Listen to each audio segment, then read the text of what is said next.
ഞാനൊരു 30 വർഷങ്ങൾക്ക് മുമ്പ് മലയാളം പഠിച്ച് ലൈബ്രറിയിൽ പോകാൻ തുടങ്ങിയ സമയത്ത് അവിടെ പങ്കെടുത്ത ആദ്യ ചർച്ചയിൽ ഞാൻ കേട്ടത് വായന മരിച്ചു എന്നാണ്. ഇപ്പോഴും പറഞ്ഞുകൊണ്ടിരിക്കുകയാണ്.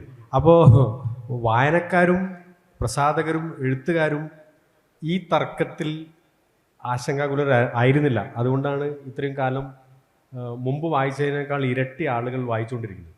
ഇപ്പോൾ നമ്മൾ അതിൻ്റെ ഒരു റേഷ്യോ എടുത്തു നോക്കിയാൽ ഇപ്പോൾ പുതിയ കാലത്തും ഈ വായന എന്ന് പറയുന്ന സംഗതി തീർച്ചയായിട്ടും നിലനിൽക്കും എന്നുള്ള കാര്യത്തിൽ രണ്ട് സയൻറ്റിഫിക് ആയിട്ടുള്ള ഒരു ഫൈൻഡിങ്സാണ് എനിക്ക് മനസ്സിലാവുന്നത്. ഒന്ന്, നമ്മളിപ്പോൾ ഒരു റിയൽ ജനറേഷൻ. അപ്പോൾ അതിൻ്റെ ഒരു റേഷ്യോ എന്ന് പറയുന്നത് ഒരു 9:16 അല്ലെങ്കിൽ 4:5 4:6 ഒക്കെയാണ്. ഇപ്പോൾ ഹിന്ദു എന്ന പത്രം 2 വർഷം മുമ്പ് ഇൻസ്റ്റാ സൈസിലേക്ക് അവരുടെ പരസ്യങ്ങൾ ക്രമീകരിക്കുക, അവരുടെ കോളങ്ങൾ ക്രമീകരിക്കുക. അപ്പോൾ ഒരു സയൻറ്റിഫിക് ആയിട്ടുള്ള ഒരു റേഷ്യോയിലേക്ക് അത് കൊണ്ടുവരും. ഈ പുസ്തകം എന്ന് പറയുന്ന ഈ ആർട്ട് ഫോം അതന്നെ ഇറ്റ് സെൽഫ് ഒരു ആർട്ട് ഫോമാണ്. ഒരു ഒഴിഞ്ഞ പുസ്തകമാണെങ്കിൽ പോലും അതിൻ്റെ ഒരു സൈസ് എന്ന് പറയുന്നത് ഈ ഒരു റേഷ്യോയിലാണുള്ളത്. അതുകൊണ്ട് അത് ഭയങ്കര ഹാൻഡിയാണ്, ഭയങ്കര സയൻറ്റിഫിക്കാണ്. അപ്പോൾ അത് നിലനിൽക്കും.